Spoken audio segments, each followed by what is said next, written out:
Another thing that will help with the forming of the new creation is for humanity to learn more about the proper use of energy. This enlightenment will carry over into all phases of life in the new creation. The air that hits plants or humans or a body of water is energy, a vital, sparkling, tingling, alive energy. Picture a glass of water with an Alka-Seltzer tablet dropped in it. This activity takes place on top of the water and would be a good description of what the energy waves hitting Earth would look like if you could see them. All the teachings coming through in this time period, including these Chrysalis teachings, have one ultimate goal in mind: to teach humanity the correct use of energy and all its many manifestations. All life and creation is based on energy, and the new teachings must be on its use and misuse in all areas of creation and life forms on any and all planets. We of the higher planets simply have more experience in learning and experimentation in the uses of energy.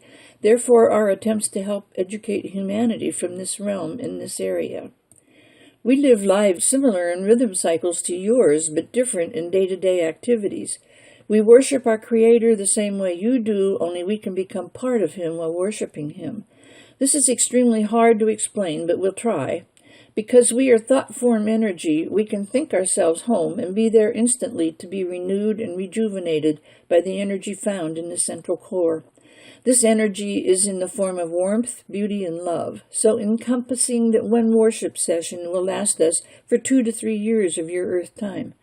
This is what worship should be on your plane, a sense of communion with your Creator, which you will find inside your mind in thought form. You really end up worshiping yourself, the God within. The correct use of energy is one of the 7 new concepts being brought onto the earth plane for the move into the new consciousness. Humanity needs to understand much more about energy vibrations because this is the one great influence on everything in the universe. Humanity's understanding of how energy vibrations work is comparable to the kindergarten student's conception of how the atomic bomb works. Energy hits the Earth at a set rate of 7 waves per second. This will change to 11 in the future. For now, I'm going to discuss the 7 waves per second. I'd like you to picture water hitting the beach. It hits at 1 wave per 30 seconds. Imagine it at 7 waves per second. You can't even mentally count to 7 in 1 second. It is a faster current of air washing continuously over Earth. This cannot be felt. It is not like a breeze or wind. It has a pulsing motion like a heart pumping blood. The pulsations are fast enough that they form a steady rhythm that is not sensed or felt, but nevertheless is there. This rhythm influences everything on the planet. You might call it the heartbeat of the Creator God that sends the blood through the universe. It does originate at the central core and is a steady stream coming up through the black hole that gave birth to Earth. It is what keeps Earth in place and turning and spinning. Picture a ping-pong ball sitting on top of an air jet. If that air pressure changes, the position and spinning of the ball will be affected. The birth of the new star that will take place soon is going to change the air coming up under Earth and change her position slightly and increase her spin slightly. She will be literally lifted a little higher, tilted just a bit, and will spin just enough faster to increase this pulsation to 11 pulses per second. Right now, if things on Earth could be timed to harmonize with these 7 beats per second, they would work well. Yes, machinery also. The human body, plants, bodies of water, everything in nature is in harmony with them, or they are ill or not growing well, or in the case of water, not being cleansed. The bodies of water will clean themselves constantly if the proper pulsations hit their surface. Any pollutants on the surface block the pulsations and affect the cleanliness of the water. The trees and plants are affected the same way. The smog in and around our cities has the effect of coating the plants, so the pulses are not felt as they should be. This is part of the need for rain, not only to water the roots, but to wash the dirt and film from the growing plants. Humans are affected probably to a larger degree than plants by anything that changes these pulses that are hitting the body at all times. Dirty, polluted air is, of course, the worst offender. The body, the lungs, and heart do adapt in time, just as they adapt to altitude changes, but it takes its toll on these organs. If a limb is kept in a cast for any length of time, it is affected because the waves cannot reach through that cast. it begins to die because of the lack of these energy waves. The energy waves are made up of many different particles of bubbling, fizzing matter, a combination that has many elements beneficial to all life on Earth. These are so infinitesimal that at present on Earth we have not the means to dissect these energy waves, so their makeup is not known to us. When the way is found to analyze and break down the ingredients in the elixir of the universe, then will the new energy form be understood. I want to discuss the energies coming into the Earth today. There are many things being affected by the strength of these new energies. It is the energies from other planets that are being beamed to us from spaceships that are above us. The energy from these other planets has always affected Earth more at one time than another, depending on the position at any given time of that particular planet in relation to Earth.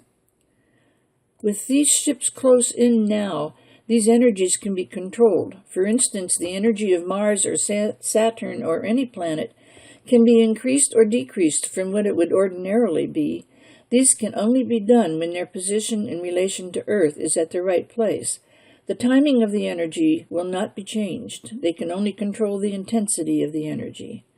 The energy from different planets has a different effect on humanity and also on plant and animal life.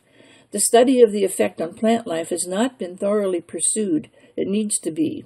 Each species of plants is affected differently in its growth by the different energies. It would be similar to drawing up an astrological chart for the vegetable and fruit crops. These energies will be harnessed in the future and trained on fruits and vegetables through colored lights in the fruit and vegetable barns. These lights are the different energies coming from the different planets. Animals are affected the same as humans by their birth times and places, not to as great a degree, of course, but only as much as evolution has advanced that particular animal. Animals can be trained by controlling the energies they receive from birth on. For instance, a litter of pups can be separated and one of them be placed constantly under red light, which is an aggressive energy from Mars. Another can be bask in amber light with a marked increase in intelligence, and so on. The same concept can be applied to humans. This would be a furthering of the astrological chart. In other words, once the chart is laid out in red and the goals are known, then the colors would be used to increase the energy of the particular goal.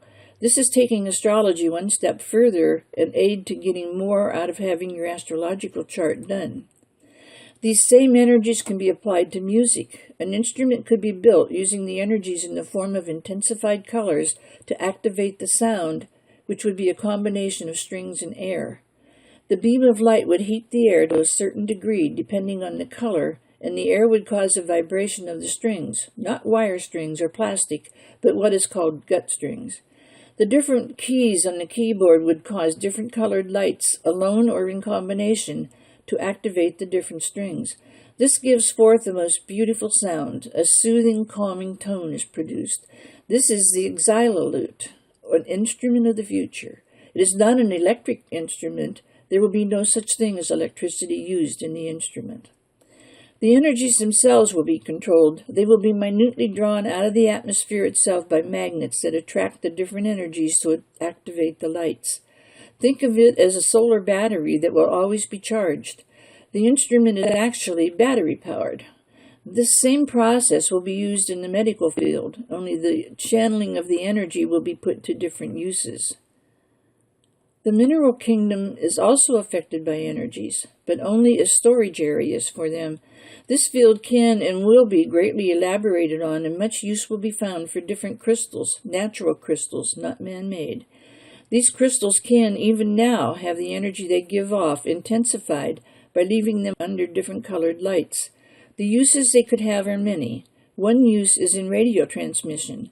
Another is in healing and preventative medicine. They will also be used in transportation, in climate control, and even more. There has been no attempt since Jesus was here to tell humanity about their origins, as it was determined that the genes that were infused into the race were like time delay capsules. This was not intentional, but nevertheless this is a result of the mating. These time delays have been twice as slow in releasing their built-in knowledge as they would have been on the planet they came from, due to the dense animal bodies into which they were inseminated. The knowledge is just beginning to explode inside some people now, like the first stage of a time-release aspirin. The truth is all so simple that one wonders how man could have messed it up so badly. It is the utter rejection of life on other planets and other solar systems that is the basic cause of continuing ignorance. This is the direct fault of the churches. They have taken the teachings that the Space Fathers gave to humanity in the caveman stage of evolution and never let these teachings keep pace with evolving humanity.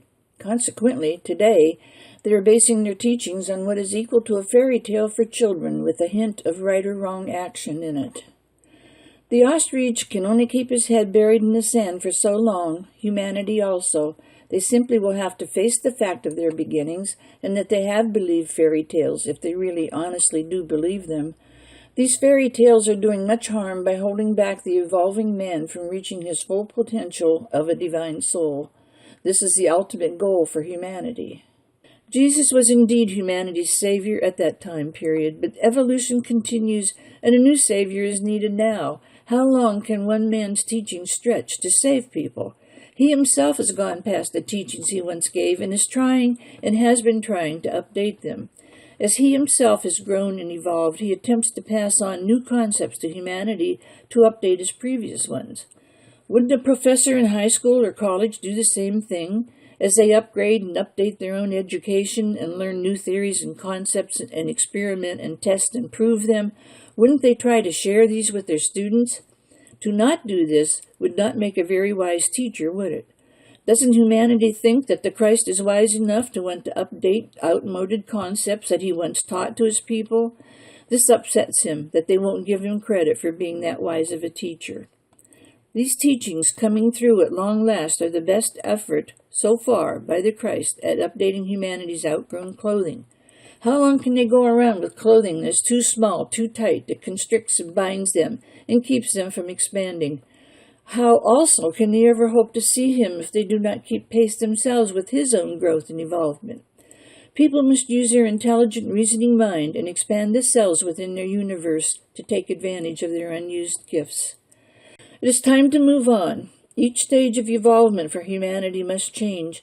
It cannot possibly stay in the same mold that it has been. It must continue to change. The Creator's world is changing constantly at every second. How can people believe that they can just stand still? They cannot. Progress has been made, and more will be made.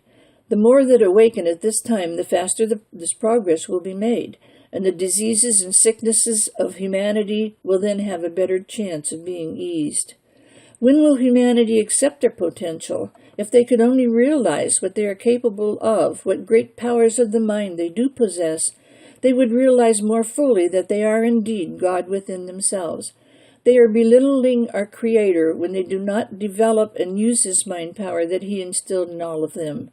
They are certainly not using the glory he bestowed on them. They are but poor imitations of what he expected of them. It is ultimately their own progress in evolution they are hurting. Each individual is hurting all others, and the Creator also, when they refuse to open their minds to the great glory of which they are capable and start believing these truths. This was what Jesus tried to teach them, but most only give lip service to believing and truly don't believe it. They seem to think that the physical form is all there is. When they understand the coming together of the genes from space with the animal forms, the merging and the struggle for control of the form, and the death of the form, and the return of the spirit to experience again and again in new and different forms, they will eventually accept the truth. It has to strike a familiar chord somewhere along the way. Those of you who know the facts in these teachings to be true, and those of you who do not believe the churches have the facts right, must stand up and be counted.